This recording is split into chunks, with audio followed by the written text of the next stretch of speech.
"17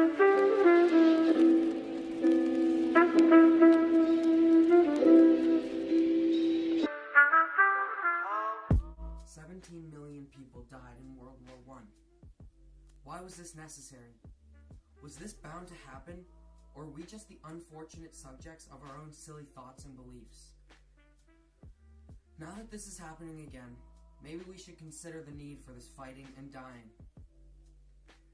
Are your beliefs so correct and perfect that they are worth forcing them on others, resulting in mass killings of the people that don't agree with them?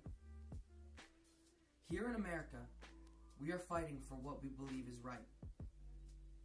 But how can we be fighting for equality when here in the US, there are still many accounts of inequality and segregation? We must cease segregation if we are able to be just in what we are doing. There is segregation existing in the military as we speak. African American armed forces are separate from white ones. African American armed forces are separate from white ones. Today in 1941, there are fewer than 4,000 African Americans serving in the military, and only 12 African Americans have even become officers. Roughly, this means that for every 3,750 white soldiers, there is only one African American.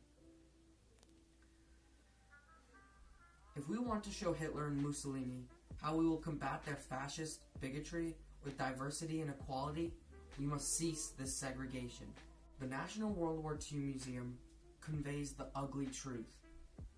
The draft is segregated, and more often than not, African Americans are passed up by all white draft boards.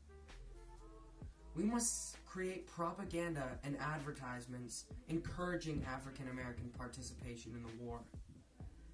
But an African American won't be as encouraged by a white man he's saying he wants him to join the army. We must create all black draft boards and propaganda that African Americans can relate to. They are important to us winning this war. They play an important role in our everyday society. So why don't they in our armed forces? But this doesn't just mean changing segregation happening in the army.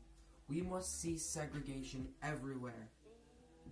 We must come together as an army and as a nation. Imagine a country where blacks and whites walk the street together, where we all drink from the same fountains, where we all sit in the same movie theater. Imagine a country where discrimination is inexistent and where we are all one. Let us fight against fascist Italy and Germany, not just in the war, but on the track. Athletes like Jesse Owens will defeat athletes from Italy and Germany alongside our troops. This is the country we need to be fighting as. My friends, the time has come. This is a mandatory step forward for our country. We have come to a crossroads. Do we choose to take the right racist fork and continue to fight separated? Or do we choose the left way? The road that brings us together. The road that brings us to Hitler. And when we get there, as a whole, white and black, we end his reign of terror, and not only cease segregation in the US, but spread a message of acceptance and tolerance for all races, religions, and genders across the world.